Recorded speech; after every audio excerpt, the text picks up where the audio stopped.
Jangan lupa like, comment, and subscribe channel YouTube TVRI Bengkulu dan nyalakan lonceng notifikasinya.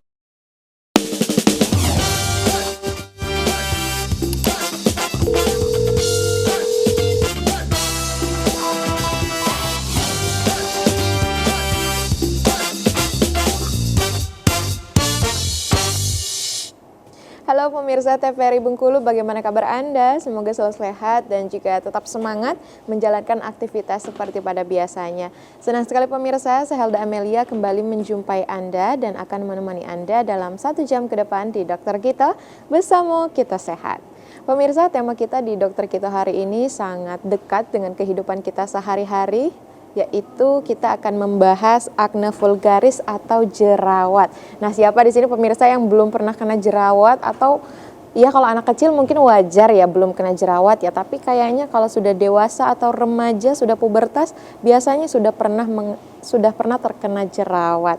Nah, secara lengkap pemirsa hari ini kita akan bahas bersama dengan dokter Kito yang telah hadir pada hari ini. Langsung saja kita sapa, ada Dr. Wenti. Halo Dr. Wenti. Halo Mbak. Bagaimana kabarnya? Alhamdulillah baik. Sehat? Sehat? Long time no see? Iya. Bagaimana kembali lagi ke depan kamera?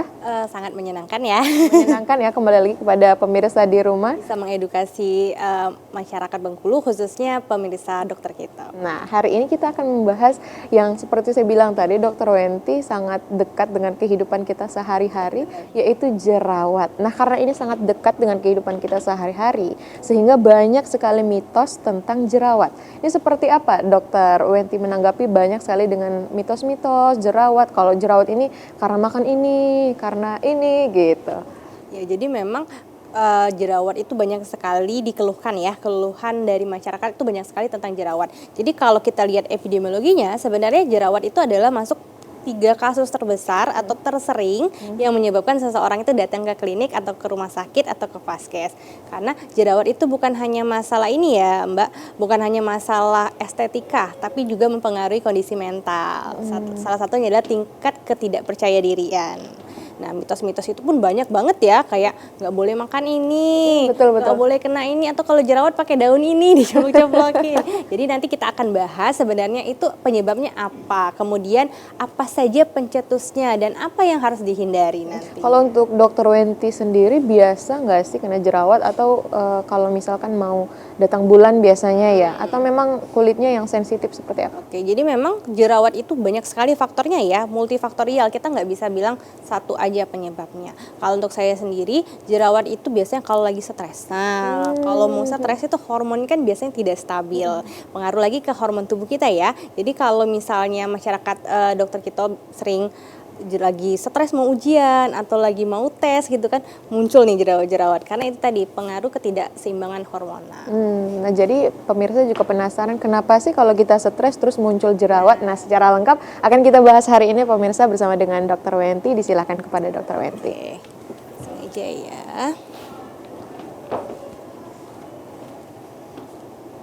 Oke, jadi akne vulgaris atau penyakit jerawat itu merupakan penyakit paling sering dan yang hampir mungkin semuanya ya, hampir semuanya ya dokter ya. Semua orang sudah pernah mengalami yang namanya jerawat ya. Tapi sebelum kita masuk ke jerawat itu sendiri, kita harus kenal dulu nih kulit tubuh manusia terutama terdiri dari apa aja ya. Jadi kulit itu Mbak ada 3 lapisnya sebenarnya ya, kulit tubuh kita ini. Ini kalau kita lihat secara mikroskop ya.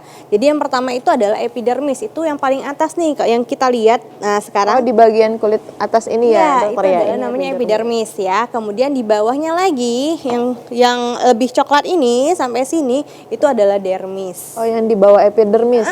Di bawah epidermis. Berarti udah nggak bisa dilihat. Ya, nggak bisa dilihat. Kalau dikorek nih yang atasnya, kalau luka, kalau luka ada nampak tuh yang kayak merah-merah atau jaringan-jaringan. Nah, itu bagian dari dermis biasanya.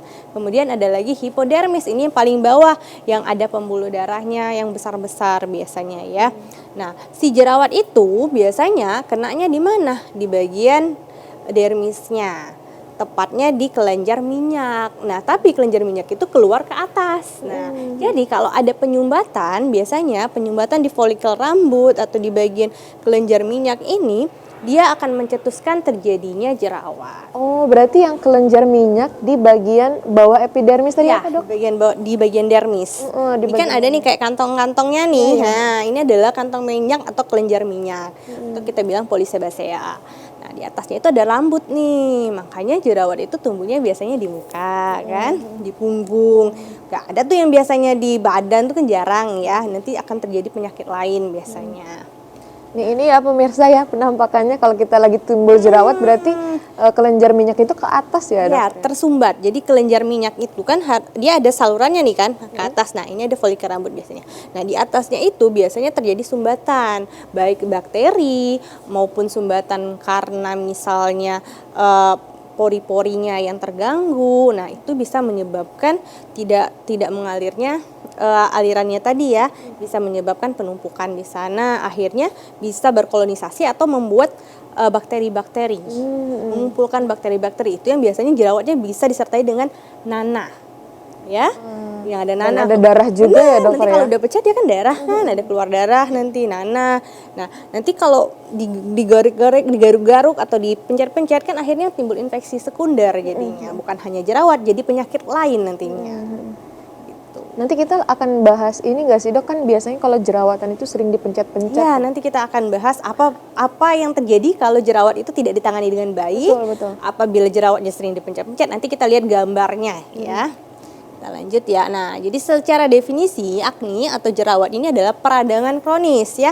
Jadi karena dia tidak terjadi dalam 1-2 hari aja. Jadi sebenarnya peradangan itu sudah ada beberapa kali, misalnya di penumpukan tadi ya, penumpukan komedo misalnya kan, dia itu numpuknya nggak dalam 1-2 hari, biasanya sudah agak lama. Akhirnya ketika itu dipencet-pencet kan dari tangan kita nih biasanya banyak Kuman ya, Dok? kuman-kuman ya, apalagi nggak sering cuci tangan, misalnya habis makan atau apa gatal garuk gitu kan. Karena kita sering nggak sadar juga ya, Dok? Masuk dia, terus apalagi debu-debu kan itu bisa menutup pori-porinya kan. Nah, ini yang bisa menyebabkan peradangan pada folikel kelenjar minyak atau polisebasea tadi. Nah, berupa gambaran diantaranya itu komedo, bintil, nanah, benjolan, dan kista. Jadi, jerawat itu nama besarnya. Isi jerawat itu apa? Ada komedo, ada bintil-bintil, ada nanah, ada benjolan, hingga kista. Kista itu kalau kita pernah lihat ya, yang jerawatnya kayak kantong. Isinya nanah ataupun cairan warna putih. Itu namanya kista. Itu juga termasuk dari si akne. Termasuk ke jerawat, artinya jerawat itu udah ketua geng dari komedo bisa. dan yang Jadi lain ya? komponennya itu geng, isi gengnya itu ada macam-macam ini ya, komedo, bintil nanah, benjolan, hingga kista. Ya. Artinya memang tidak bisa disepelekan ya, Dokter ya? Benar. Jadi kalau misalnya komedo itu bukan jerawat. Jadi komedo itu salah satu komponen dari jerawat. Dan si komedo itu bisa mencetuskan munculnya teman-temannya yang lain nantinya, ya. Betul. Kemudian angka kejadiannya ya 80-100% populasi. Makanya dibilang tadi ya, Hampir semua ya, Dokter ya? hampir semua, bahkan yang anak-anak pun kadang kayak jerawat-jerawatan gitu ya. Itu karena tadi pori-porinya atau polisebaseanya tadi tersumbat biasanya. Kemudian remaja muda ya sampai dengan usia lanjut. Jadi dia tidak melihat ke segala usia ya. Jadi tapi memang paling banyak itu di usia produktif. Kenapa? Karena pengaruh hormonal dan gaya hidup. Oh, yang dibilang pubertas gitu ya, Dokter ya? Nah, jadi hormonnya kan lagi bergejolak tuh, lagi tidak stabil. Kemudian belum lagi gaya hidup yang makan junk food, yang kurang istirahat. Kalau yang agak ke lansia kan sudah mulai teratur ya, hormonnya juga sudah mulai turun. Jadi itu yang menyebabkan perbedaan yang lumayan signifikan gejalanya jerawat pada usia produktif dan orang tua. Makanya kalau pernah dengar nggak katanya kalau udah tua nanti nggak jerawatan lagi gitu ya. Itu termasuk mitos juga, Dok? Sebenarnya bisa dibilang fakta ya, karena memang sudah akan menurun ya. Produksi jerawatnya itu tadi produksi kelenjar minyak, kemudian hormonal itu tadi sudah mulai menurun dan sudah mulai stabil. Jadi agak ke mitos ke fakta sih, lebih ke fakta. Ada bimbang ya? Iya, benar. Bukan tidak sama sekali, tapi mungkin lebih berkurang ya. Dokter, kalau untuk usia sendiri dia tuh sebenarnya ada klasifikasinya nggak sih? Ini kan 16 ke 19 tahun, tapi kan kita juga sering menemui anak-anak yang ada jerawatnya. Seperti apa itu, Dokter? Oke, kalau untuk klasifikasi usia biasanya tidak direnskan ke usianya ya. Cuma nanti kalau untuk akne atau jerawat ini range-nya adalah ke derajat keparahannya Nanti ada derajatnya ringan. Itu yang biasanya anak-anak tuh yang ringan. Kemudian sedang, lalu yang berat. Yang berat tadi ya yang ada sampai nanas, sampai kista. Nanti kita akan lihat gambarannya. Kalau range usianya paling lebih tinggi di usia produktif.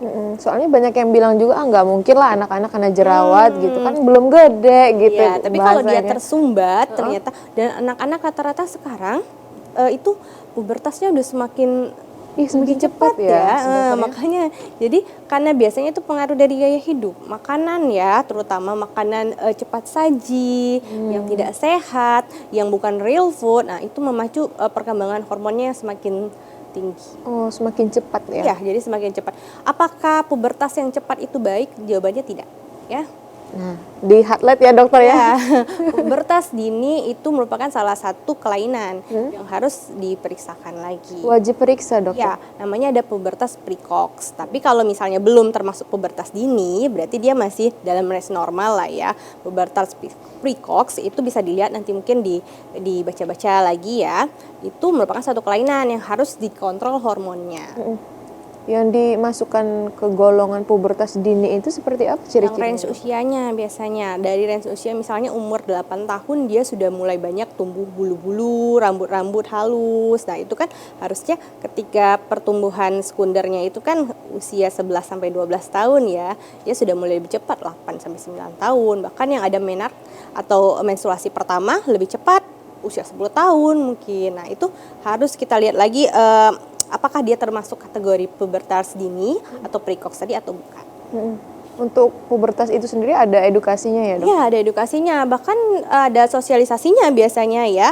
Orang-orang puskesmas juga kadang mengedukasi siswa-siswa SD terutama ya, karena kan mereka akan mengalami pubertas pertama mereka ya, baik yang laki-laki ataupun perempuan. Ya, baik dokter, sebelum kita lanjutkan, kita harus tahan terlebih dahulu. Pemirsa jangan kemana-mana, tetap saksikan Dokter Kito bersama Kita Sehat.